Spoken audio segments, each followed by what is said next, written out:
I think Pat Spillane said Monaghan was the worst team in Ireland. I think we celebrated a Division 3 win over Meath with a last-minute winner like it was an All-Ireland final. I remember going to playoff or qualifier games against Longford and getting beaten in Clonus. So there's definitely a lot of dark days, me in my teens. But then probably since 2013, it's been really, really good.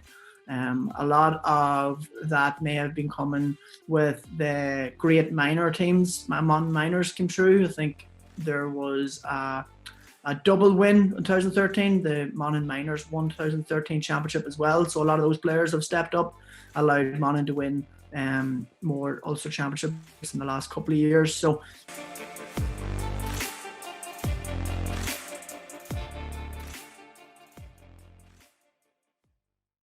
okay, so welcome back to the GAA Fan TV podcast. My name is Aaron, and I'm joined here today by Shane Rice to talk all things Monaghan ahead of the upcoming championship. I suppose, first of all, Shane, how are you keeping?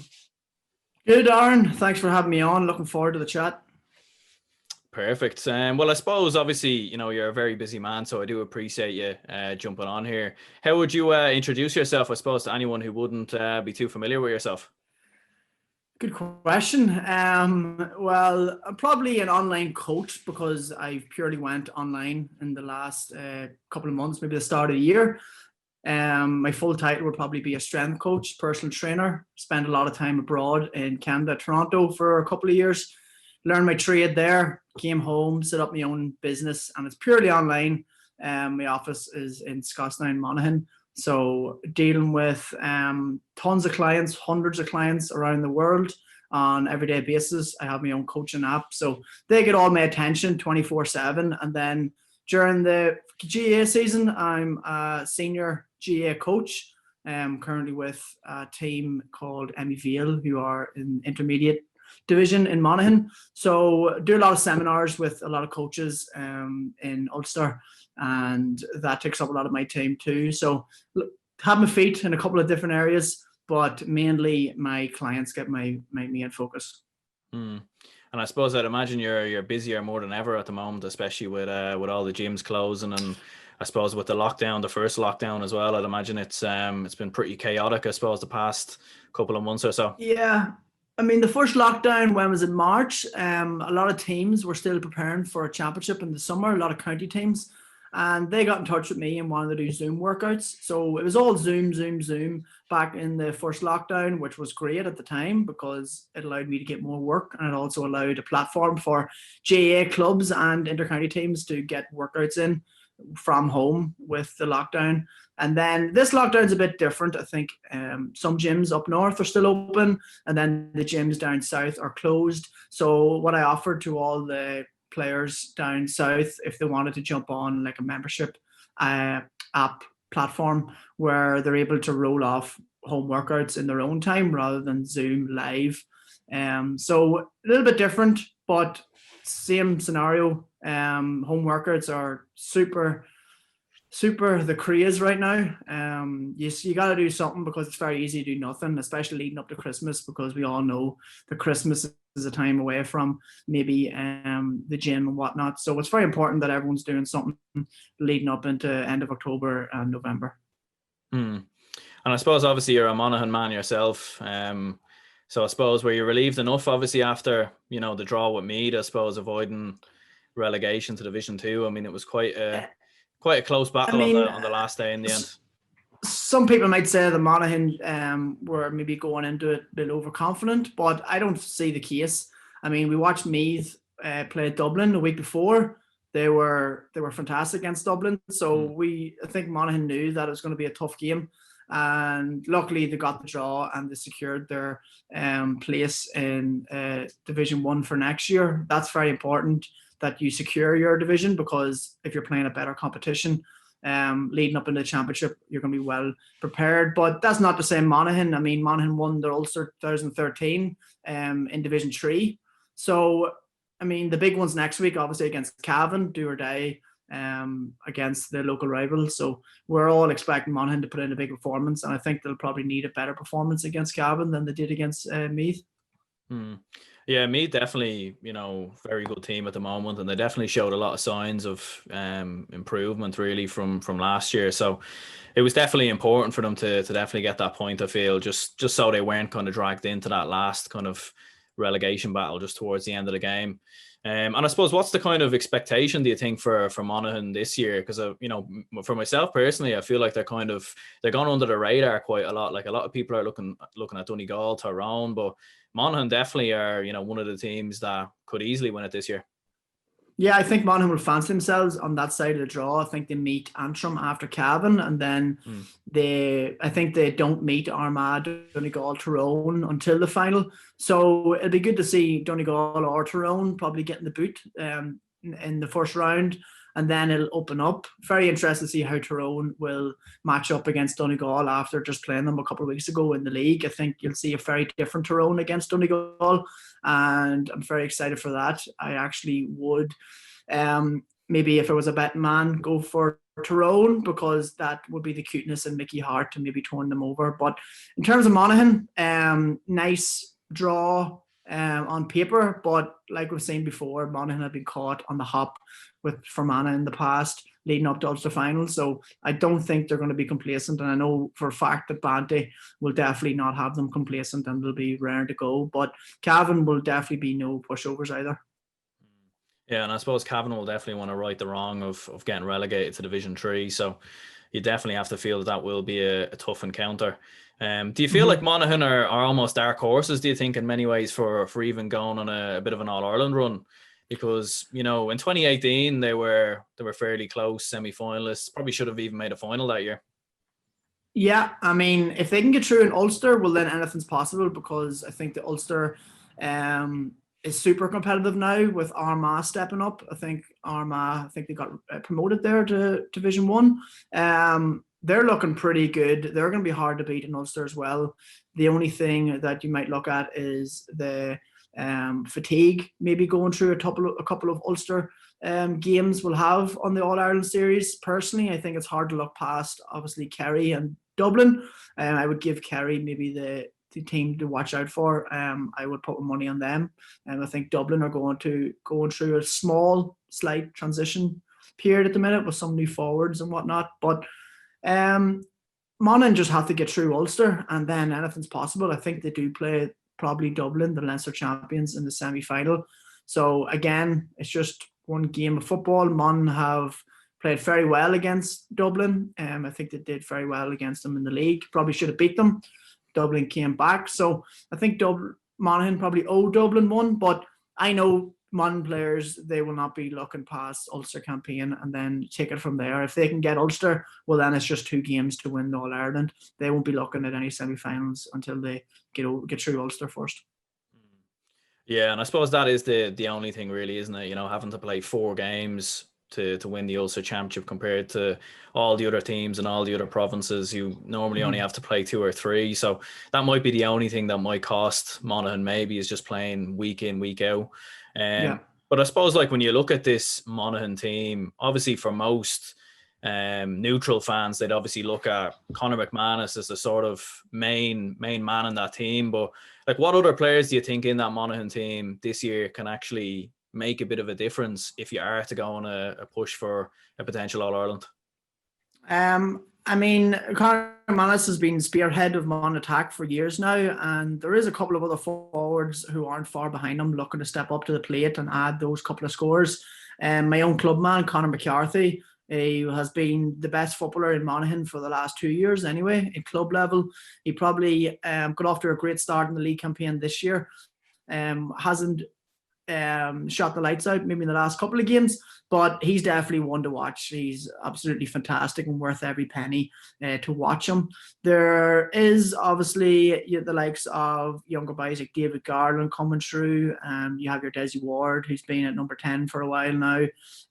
But again, you're looking at the 2 Hugheses and McCarthy to really step it up. And then, I mean, we lost Jack McCarn, which was a blow. He was another man that was pushing. He done the ACL, so that was tough on Monaghan. He looked like he could be a great asset in beside Manzi, but if I had to go with anybody, it would be Conor McCarthy to step it up. Mm.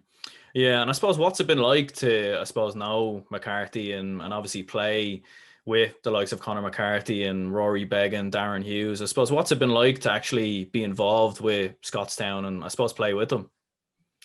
I mean, it's a new level. I came back from Toronto in February, and I didn't actually join up with the club seniors until midsummer, just when the lockdown allowed teams to go back. And it was an all new level. These guys are so professional on the pitch, so professional off the pitch. Their training, their diet, everything is to a T. And it's we're very, very grateful and lucky to be able to line out or train as hard as we can with the numbers that we have at Scottstown and the quality that we have. We would find that if we play an in-house game 15 on 15, we would probably get more benefit out of those games than maybe playing a league game because of the quality that's within the club. So very grateful, very lucky, and hopefully now it can continue because there's definitely a lot of years left in the Scottstown group. Yeah, and I suppose even looking at the Monaghan team in general and kind of looking at, how the past decade went, I suppose what's it been like to kind of be a Monaghan man and even a fan of kind of watching the team? Because obviously, winning 2 Ulster titles in a time period where, when you look through the past previous decades, they certainly didn't come around too often. No, I mean, when I was younger, when I was maybe, let's say 12, 13, 14, I was watching the likes of Paul Finlay, Tommy Freeman go through Division 4. I think Pat Spillane said Monaghan was the worst team in Ireland. I think we celebrated a Division 3 win over Meath with a last-minute winner like it was an All-Ireland final. I remember going to playoff or qualifier games against Longford and getting beaten in Clonus. So there's definitely a lot of dark days, me in my teens. But then probably since 2013, it's been really, really good.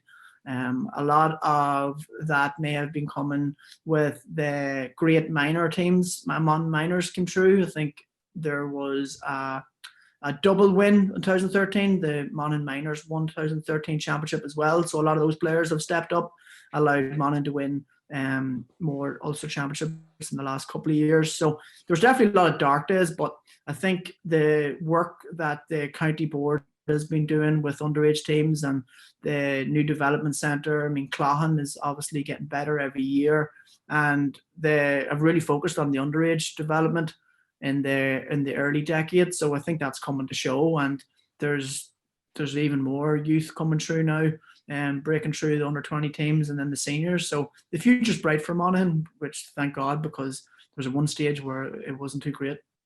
And I suppose that those titles almost come as a surprise even in 2013, because as you said before, we were in Division 3 at that time. So was there any kind of expectation even leading into 2013 that maybe you could potentially cause an upset? Because obviously Donegal were, just recently All-Ireland champions. So I don't think anyone really had have expected Monaghan to do what they did that year. Yeah, I mean, it probably was a big upset for everybody else in the country. I think Monaghan supporters believed in themselves, having seen what the previous underage teams have done. I remember watching that game, and I was pretty confident going into it. It wasn't exactly just a shock.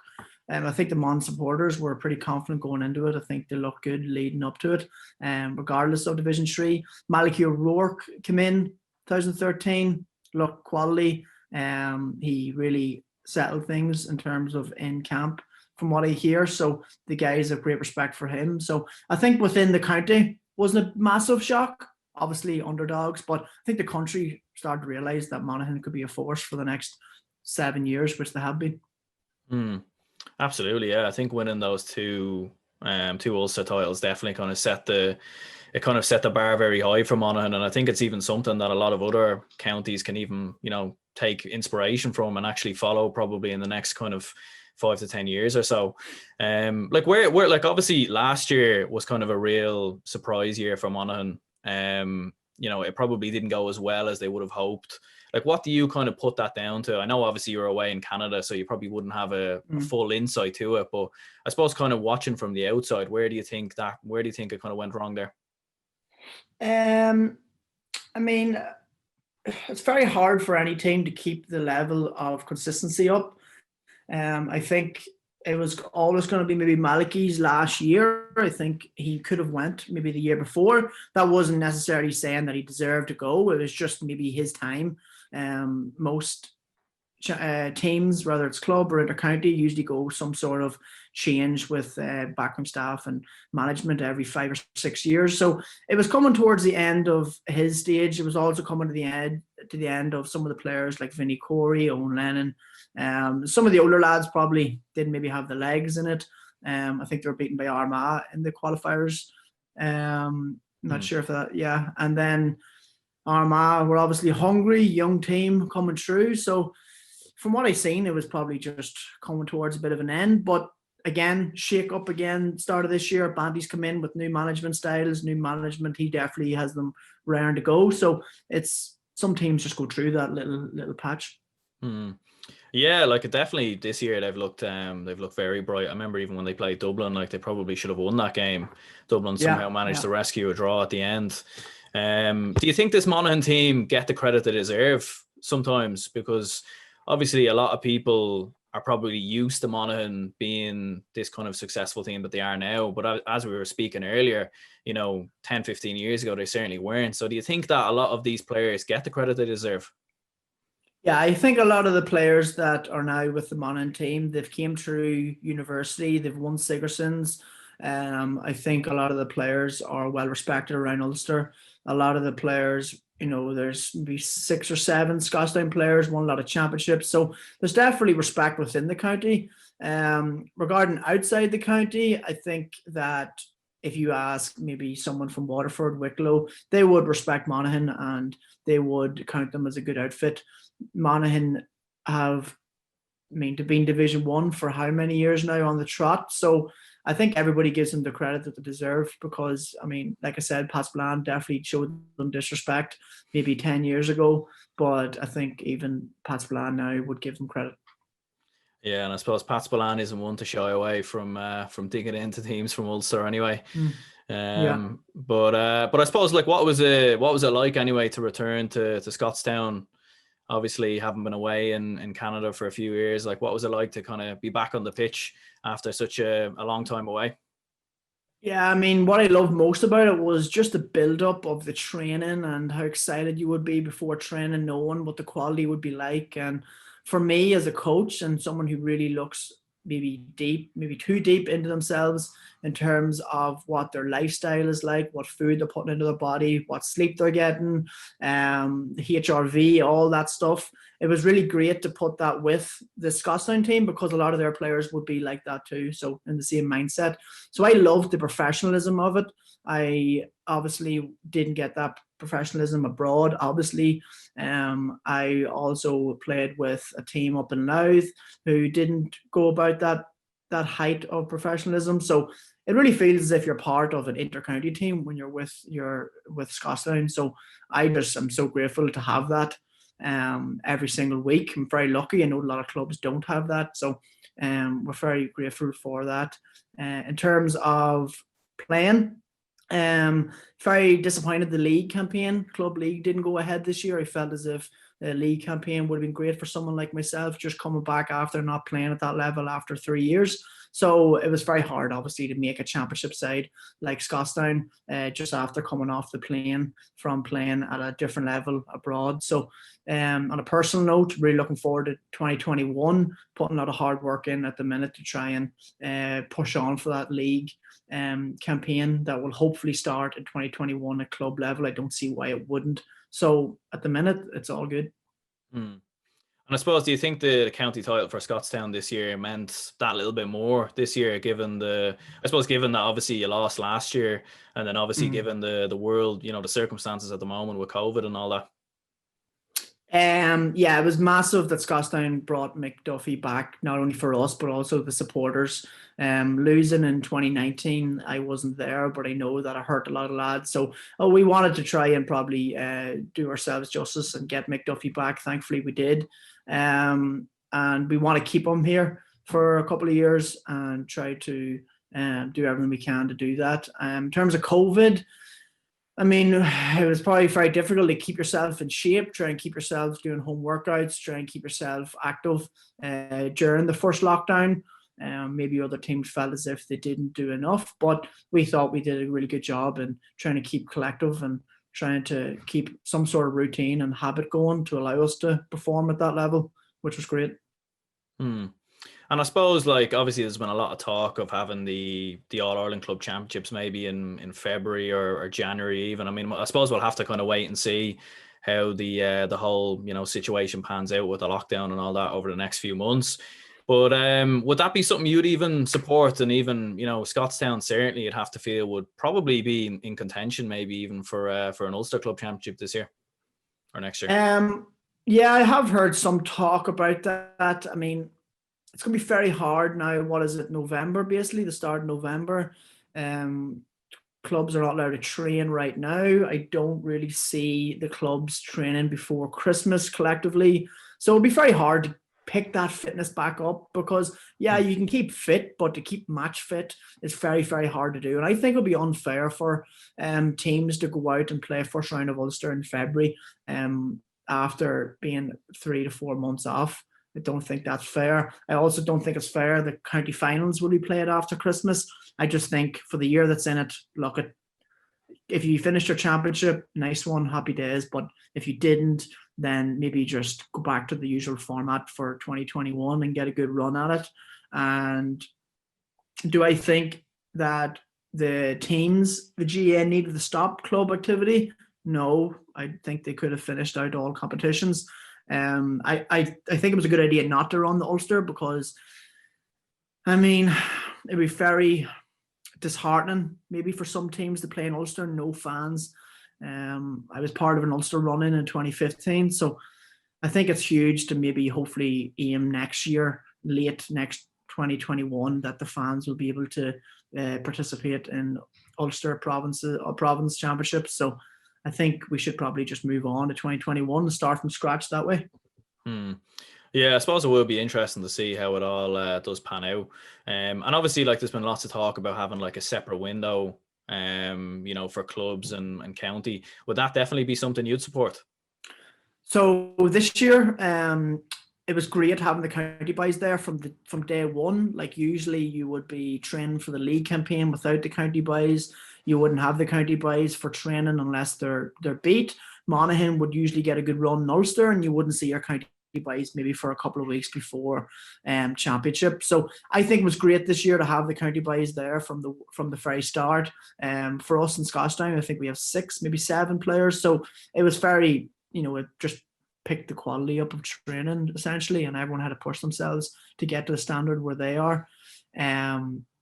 So I think that worked really well. If they're able to replicate that next year some way, that would work. I know that the county boys are pretty happy with how things went, given they're all to the club, and then they can focus on county. So I think it suits players, and I don't know if it suits the GAA, but hopefully they can do something similar next year.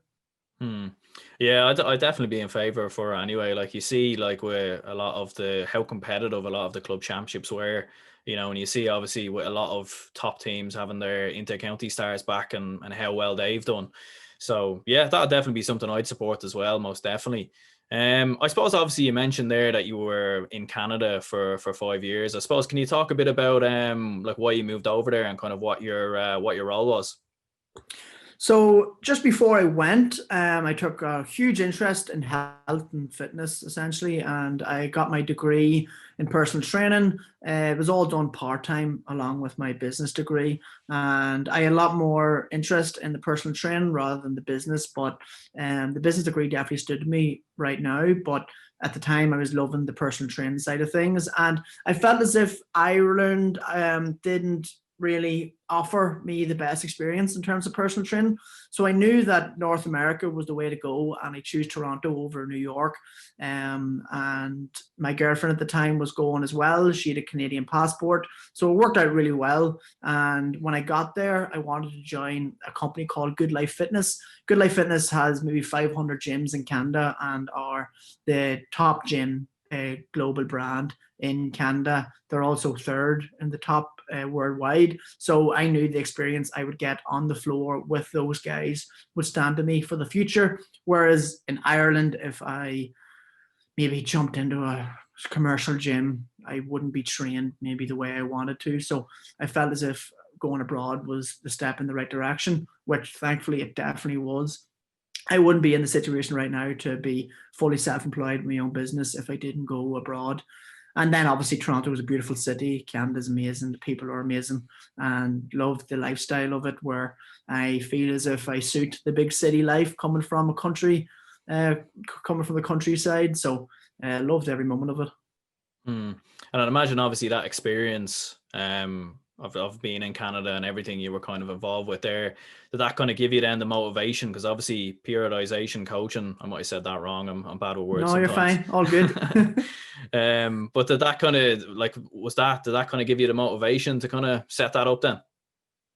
Yeah, so periodization essentially is working within phases through a 12-month period, for example, in GAA. So I learned all that in Toronto, and I loved the way they coached personal trainers, not necessarily coach clients, coach personal trainers on how to coach clients through building blocks through the year. And that was all new to me. I just thought, you meet the client, give them a tough workout that you made up before they come, and then you never see them again. But the structure that they showed us to plan programming for clients, that really stuck with me, and it worked really well for my clients over there. I was actually voted the top best. So I won I coached the best transformation in Canada in 2018.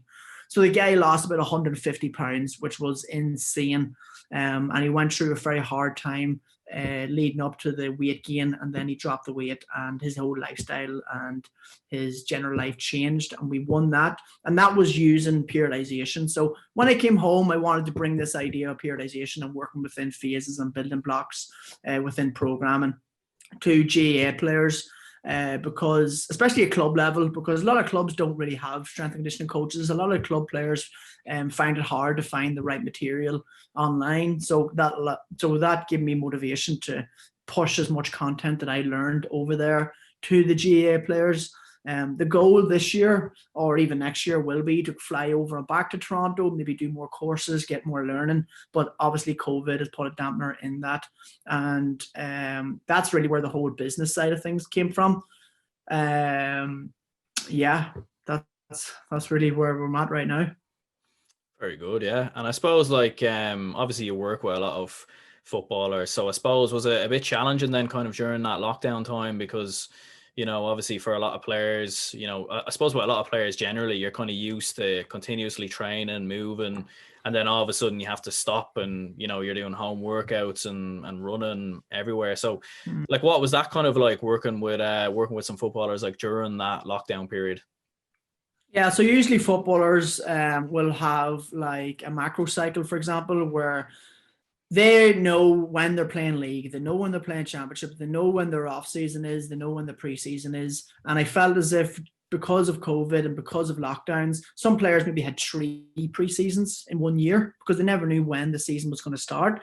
So that was challenging, and it was challenging to get the preseason right in terms of maybe not peaking too early in the running in preseason. There's nothing worse where you feel amazing and you feel as if you're peaking at the wrong time. So that was tough. That was challenging. But again, there's nothing wrong with challenges as a coach. You want to be challenged as a coach, and you want to try and you want to make mistakes. You're going to make mistakes all the time as a coach, but it's just about rectifying them and then not making the mistake again. So as a coach, it was very challenging to know when the right time to lift weights, when the right time to run was, when the right time to implement home workouts was. Again, now it's challenging because we don't know how long this lockdown is going to last. How long do we want to be doing home workouts? Should we start our running now for next season? Will next season happen? Do you want to start your run in January? So it is difficult, but we try our best. And football aside, programming aside, if someone's feeling fit, healthy, they're lean, they've got good nutritional habits, they're good sleeping, well then that's always a bonus. So if I have those things good, well then I've done half my job. The other half is really just programming towards football.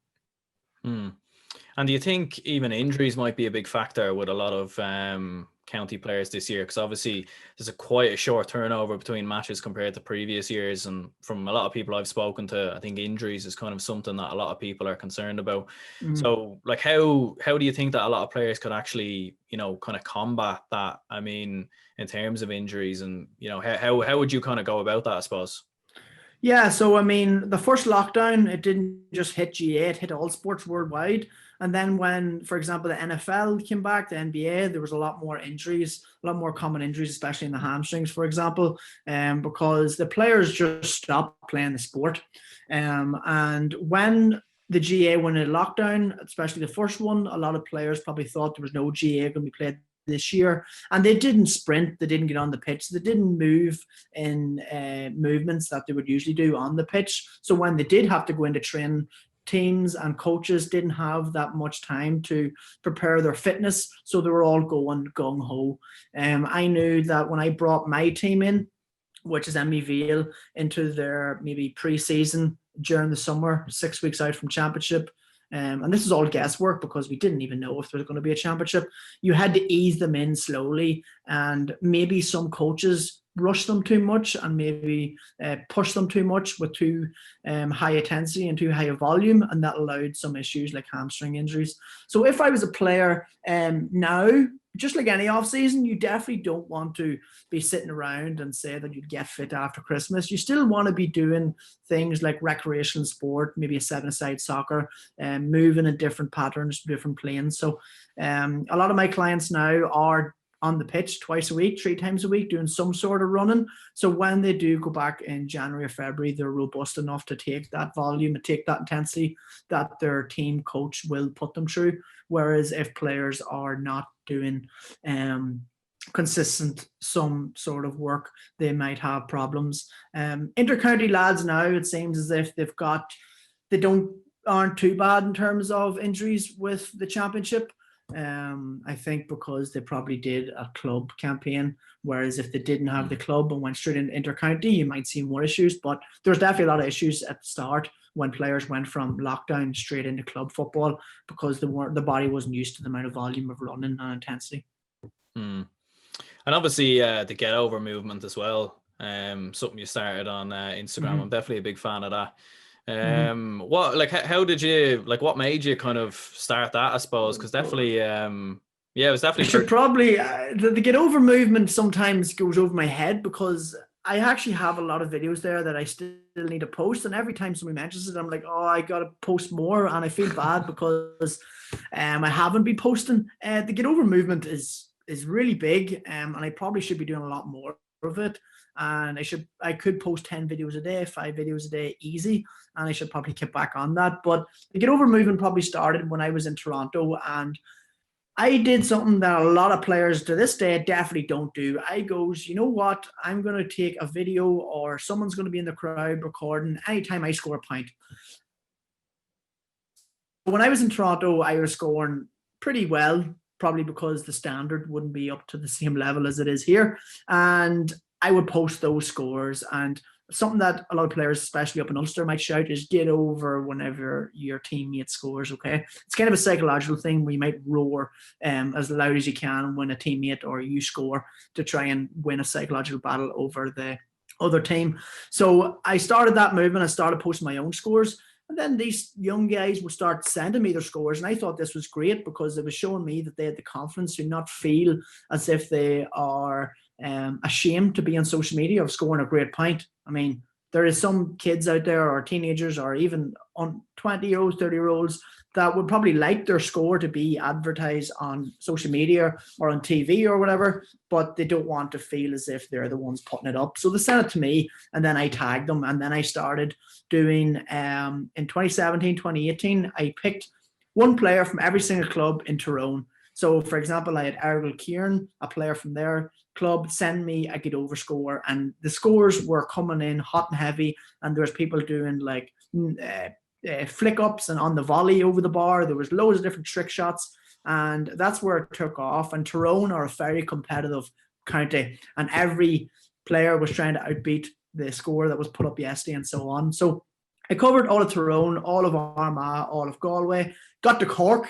Bad idea going to Cork. There is way too many clubs in Cork, and it got a bit too crazy. There was hurling clubs, there was football clubs, there was dual clubs, there was 4 or 5 teams dual together. It was a mess. So what I did is I just separated it and started my own Instagram page called Get Over. And I think it's nearly 8,000 or 9,000 followers at the minute, and I could probably be doing a lot more with it. And now that we brought that topic up, I think I got to go back to the drawing board and maybe put a plan together and try to grow that. So that's where that really started off. Yeah, no, I suppose with TikTok as well, during the lockdown, like there was so many great scores everywhere. I think like that's one of the things probably what the lockdown maybe helped in some ways was actually because a lot of people had so much time by themselves that they were able to find this free time to, I suppose, kick loads of beauties, I suppose. But I suppose obviously like for yourself kind of moving forward, like how does the kind of future look in your kind of sense? Like, are you looking into maybe going into management, or are you thinking maybe staying along the lines of, personal training and everything else you're involved in right now? So right now, like I said, I have my feet in different areas. So in the personal training side of things, let's say the business, I definitely want to grow the business to where it's an online platform where I maybe have 5 to 10 coaches working alongside of me, coaching other GAA players, because there's always going to be tons and thousands, millions of GAA players worldwide that want coaching or enjoy coaching. So in terms of that aspect, I'm rather going to go down of building an online platform rather than open up my own gym, because I think open up my own gym is a lot of stress that I don't need, that could be probably just diverted. And I like the online aspect of it more. I like doing Zoom calls. I like making videos and whatnot. So in terms of business and personal training and coaching, I want to grow that platform. Like right now, I think, I'm not sure what the number is, but a couple of hundred GAA players I'm fully responsible for. So I would like to hire a coach who can take some of that workload off me. And then I could maybe hire, for example, a female coach that would have a demographic of maybe mothers or camogie players or whatnot. So that's kind of the idea where I'm going for. And then in terms of on the pitch coaching, I love that. So from probably February to end of championship, I'm responsible for GAA training. I'm responsible for their fitness. I'm responsible for systems of play, patterns of play, and whatnot. I would like to go into management. I've been waiting to do I've done my foundation course in coaching. I'm waiting to do my level 2, 3, 4 and move up in the adult coaching side of things. Right now, I'm coaching Scottstown senior ladies, and I'm also coaching another intermediate men's team in Monaghan. I have done coaching in universities with Dundalk.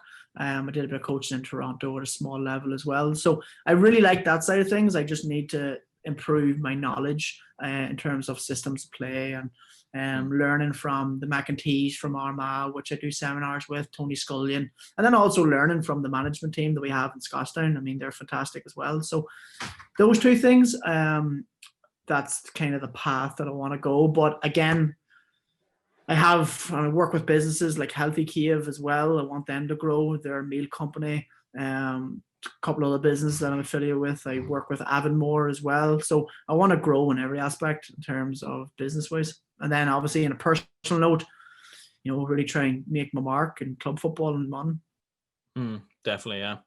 And I suppose then kind of just finishing up, I suppose this is just a question I'm asking everyone, but who would be your All-Ireland kind of prediction? Like who do you reckon will win Sam this year? Yeah, I said Kerry from the start, so I got to stick with them. I think they have a lot of depth, a lot of youth coming through, and the young players coming through, they don't seem to bat an eyelid at the pressure. So I think Kerry's the team for me.